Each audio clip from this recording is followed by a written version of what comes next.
기도하며 간구하며 살아계신 예수님 이름으로 기도드립니다. 고난주간 특세 넷째 날 나오신 여러분들을 환영하고 축복합니다. 여러분들이 간구하는 모든 기도의 제목들 가운데 그리스도 예수 안에서 주께서 평강을 더해 주시기를 원합니다. 오늘 우리에게 주신 하나님 말씀은 누가복음 23장 39절에서 43절까지 말씀입니다. 누가복음 23장 39절에서 43절까지 말씀 교독하겠습니다. 달린 행악자 중 하나는 비방하여 이르되 내가 그리스도가 아니냐 너와 우리를 구원하라 하되 하나는 그 사람을 꾸짖어 이르되 내가 동일한 정죄를 받고서도 하나님을 두려워하지 아니하느냐 우리는 우리가 행한 일에 상당한 보응을 받는 것이니 이에 당연하거니와 이 사람이 행한 것은 옳지 않은 것이 없느니라 하고 이르되 예수여 당신의 나라에 임하실 때에 나를 기억하소서 하니 예수께서 이르시되 내가 진실로 내게 이르노니 오늘 내가 나와 함께 낙원에 있으리라 하시니라. 아멘.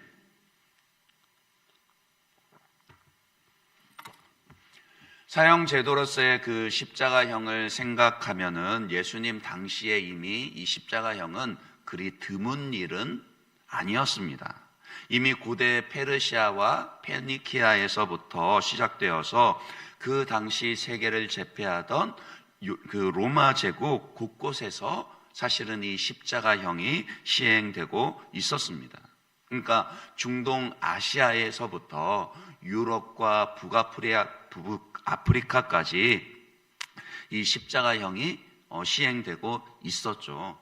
오늘날에는 예수님의 그 십자가 때문에 열십자 형태의 그 십자가 형틀만 생각하기 쉬운데 사실은 주로 행했던 틀은 T자형으로 된 그런 십자가 형틀이었습니다. 인간이 고안한 그 사형 방법 중에서 가장 잔혹하고 끔찍한 방법이 바로 이 십자가형이라 그럽니다. 이 새벽 시간에 자세하게 설명하기에는 좀 그렇게 달갑지도 않고 시간도 부족하긴 합니다만은 이 십자가형은 단번에 사람이 죽는 것이 아니라 보통 한 2, 3일 정도 그렇게 그 십자가 형틀에 매달려서 끔찍한 그런 고통들을 반복하고 죽을 때까지 그것을 계속 반복하고 시달려야 되는 그런 사형 방법이었거든요. 육체적인 고통뿐만이 아니라 수없이 많은 사람들 앞에, 그러니까 그 골고다 언덕처럼 많은 사람들이 지켜볼 수 있는 곳에서 그렇게 사람들 앞에서 온몸이 발가벗겨진 채 수치를 당하는 그런 방법입니다. 그러니까 너무나도 이 십자가 형틀의 방법이 끔찍했기 때문에 로마 제국에서도요, 이 로마 시민권을 가진 사람에게는 이 절대 십자가형을 엄도하지 못하게 되어 있었습니다. 그러니까 이것을 두고 한번 생각해 보세요. 그렇다면은 이 십자가형에 처해지는 죄수들은 얼마나 잔혹한 그런 그 죄수들이겠습니까? 더 이상 갱생의 여지가 없고 너무나도 끔찍한 일들을 저지른 중형의 범죄자들에게 언도하던 그 사형의 방법이 십자가형이었습니다. 오늘 본문에서 우리가 읽었듯이 예수님, 십자가에 달리신 예수님 좌우편에 예수님과 함께 못 박힌 두 강도가 바로 그런 사람들이었더라고요. 그러니까 예수님과 함께 십자가에 못 박혔다라고 해서 그들을 전혀 미화할 수 없다라는 것이죠. 그들은 자기들의 그 죄가 그 십자가형에 마땅한 그런 사람들이었습니다. 그러니까 그 한편의 강도가 예수님을 조롱하고 비방할 때 그 당시에 그 강도뿐만이 아니라 주변에 있는 사람들도 그렇게 비방했었거든요. 네가 만일 그리스도거든, 네가 만일 하나님의 아들이거든, 지금 당장 너 자신부터 구원해보라. 그래야면 우리가 너를 믿어줄게. 그렇게 조롱했었는데, 그 한편의 강도도 39절에 보시면 그렇게 비방을 합니다. 내가 그리스도가 아니냐, 너와 우리를 구원하라. 그랬더니 다른 한편의 강도가 어떻게 반응을 합니까? 하나는 그 사람을 꾸짖어 이르되 내가 동일한 정죄를 받고서도 하나님을 두려워하지 아니하느냐. 그러면서 41절에도 보시면 우리는 우리가 행한 일에 상당한 보응을 받는 것이니 이에 당연한 것이거니와. 그러니까 십자가에 못 박히는 그 한편 강도 스스로조차도 인정할 수밖에 없는 것이, 우리는 이런 끔찍하고 잔혹한 십자가의 형을 당한다 해도 당연한 사람들이다, 마땅한 자들이다, 그만큼 중한 죄를 범한 사람들이다, 그것 인정하고 있는 거잖아요. 그런데 놀라운 것은 그 죄수가요, 그 한편의 강도가 예수님께 뭐라고 간구를 하죠? 이르되 예수여, 당신의 나라에 임하실 때에 나를 기억하소서. 여러분 같으면은 그런 요청을 받았다라면, 여러분이 만약에 예수님의 입장이었다면 어떻게 반응을 하시겠습니까? 안 돼, 이미 늦었어.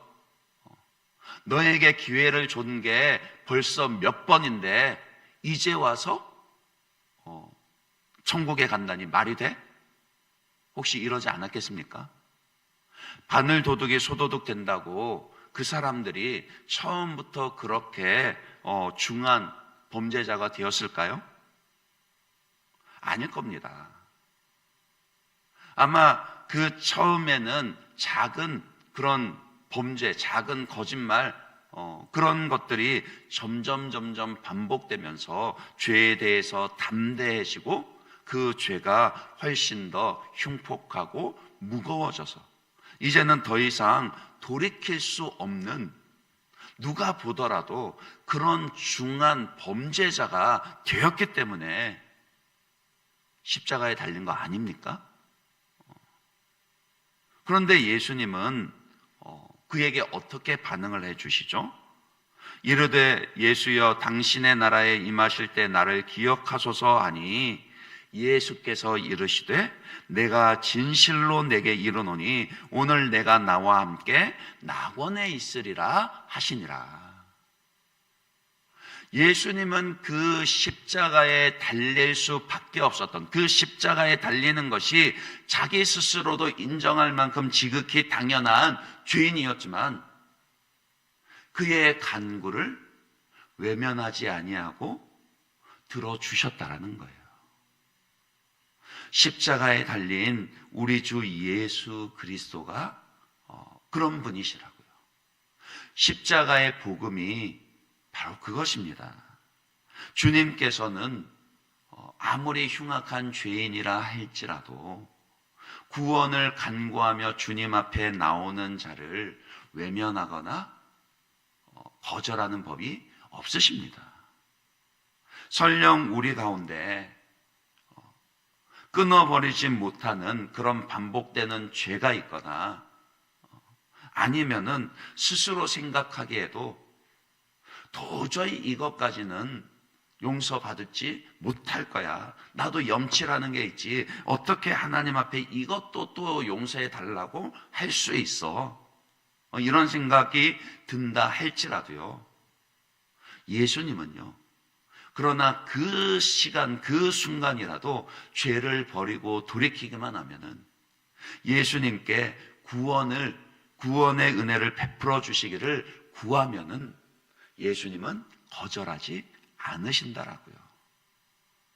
지금 이 시간 우리가 예수님 앞에 나와서 기도할 수 있는 것도 결국 그 십자가의 은혜 때문이지 않습니까? 또 하나님께서 우리의 기도를 들으시고 응답해 주시는 이유도 다른 데 있지 않습니다.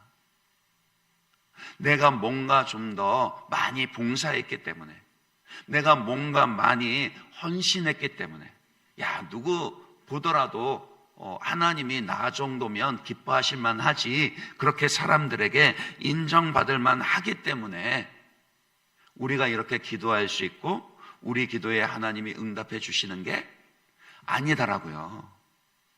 오늘 여러분이 구하는 기도의 제목들 가운데 하나님이 그 기도에 응답해 주셔야 하는 유일한 이유를 하나 대라면은 예수님의 십자가, 그 구원의 은혜, 그거 하나밖에 없습니다. 왜요?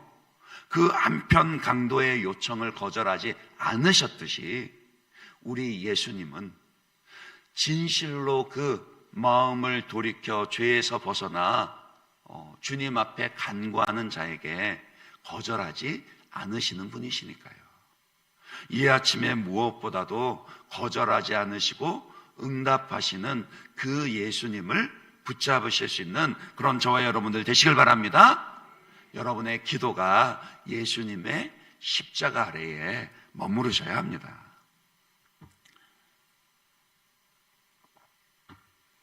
그런데 더 놀라운 것은요, 처음부터 그 한편 강도가 예수님께 그렇게 돌이켜 간구했던 것이 아니다라는 거예요. 이제 예수님의 두 양편에 두 강도가 있지 않습니까? 정확하게 오른쪽인지 왼쪽인지 그것은 우리가 알지 못합니다만은 하여간 한편의 강도는 예수님을 계속해서 비방하고 조롱했던 강도였고, 다른 한편의 강도는 그것에서 회개하고 돌이켜 예수님께 간구하여 천국에 들어간 죄수였다라는 거예요. 그래서 이제 전승에서는 그 한편을 디스마스라, 또 다른 한편을 헤스타스라, 이제 헤스타스 그러면은 조롱하는 죄수다 그런 뜻이고, 디스마스 그러면은 그 회개한 죄수다 그런 뜻이거든요. 근데 처음부터 그랬던 건 아니에요. 처음 이 양편의 두 죄수가 예수님과 함께 십자가에 못 박힐 때는요, 둘 다 예수님을 조롱하고 비방하던 자들이었습니다. 마가복음 15장 32절에 보시면은요, 어제 본문 중에 구절인데 마가복음 15장 32절에 보시면은 한번 보시겠어요? 뭐라 그랬습니까?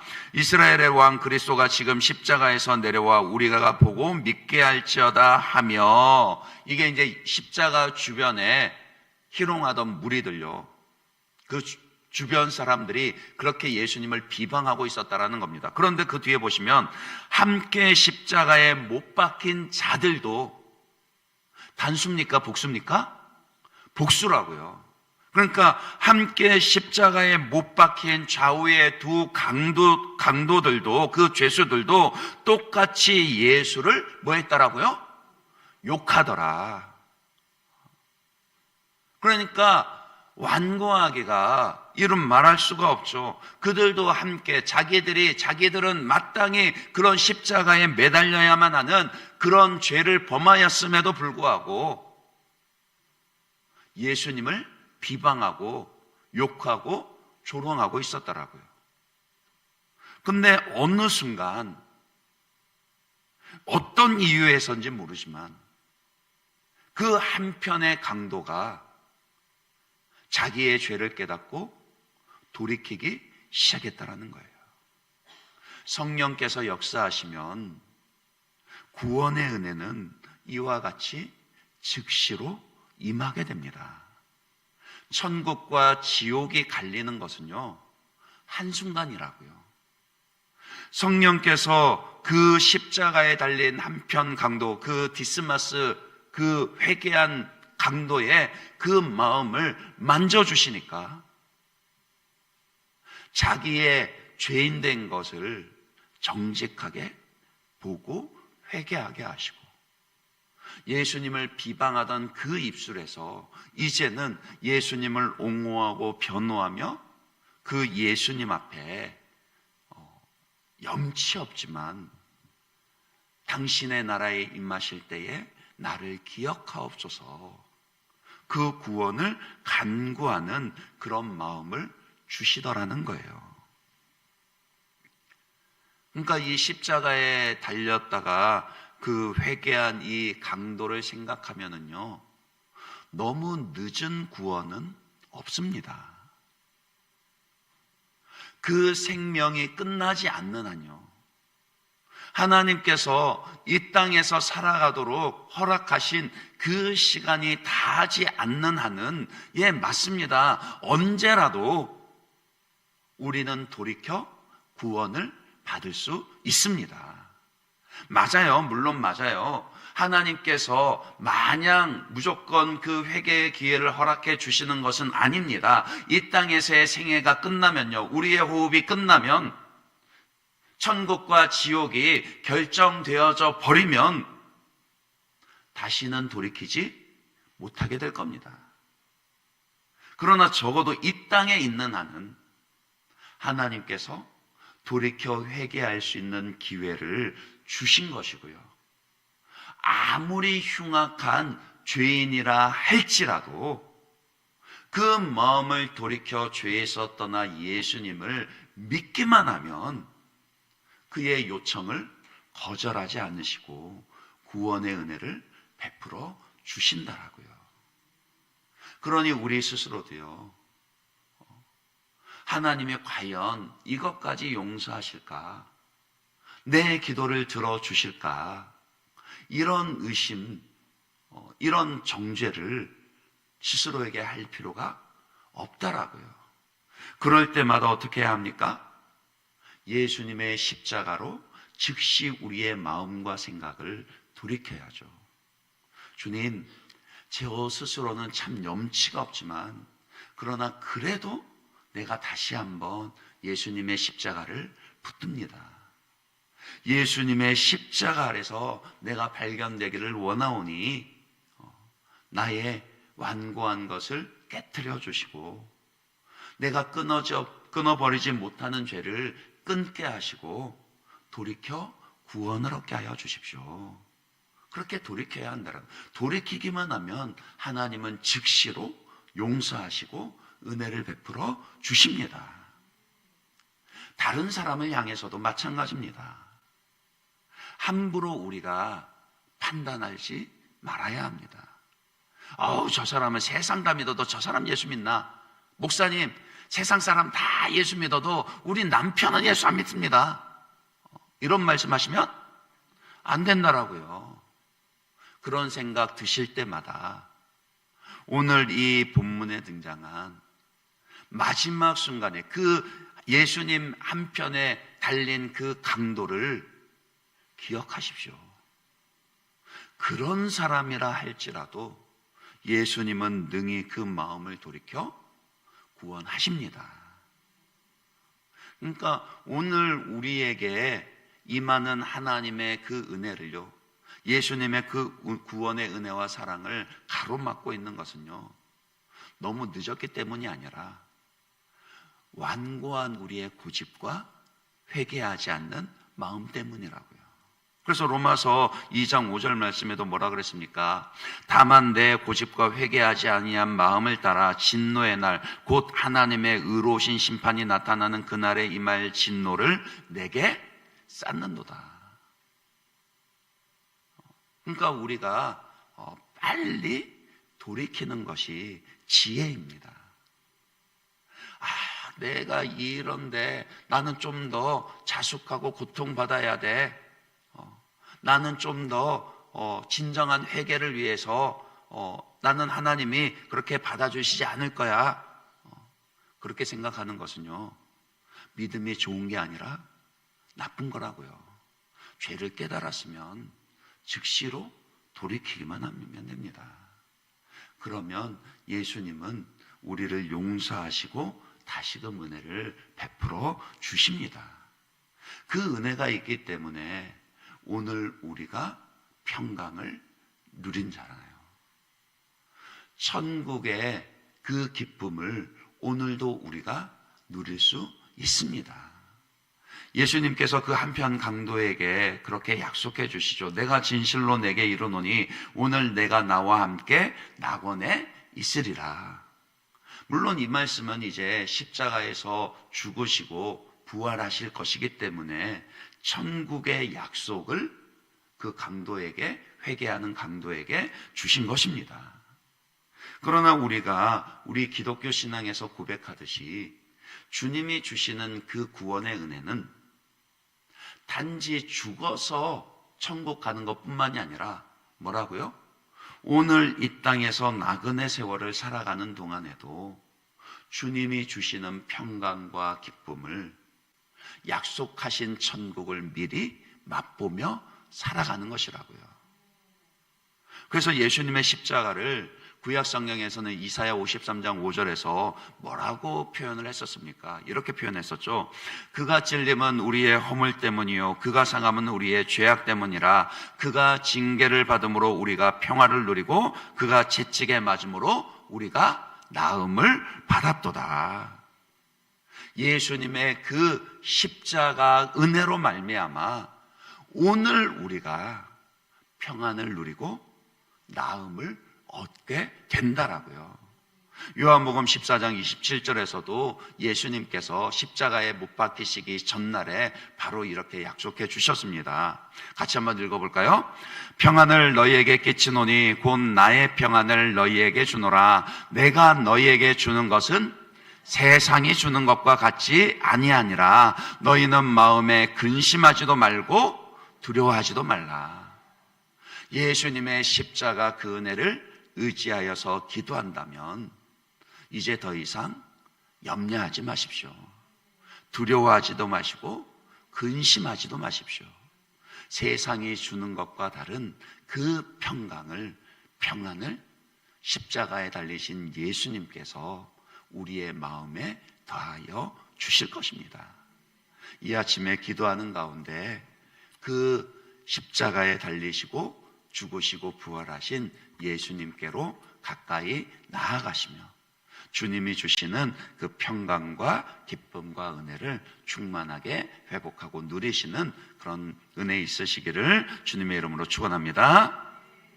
우리 찬양하고 함께 기도하도록 하겠습니다. 좀 전에 우리 찬양했던 십자가 찬양 같이 고백하겠습니다.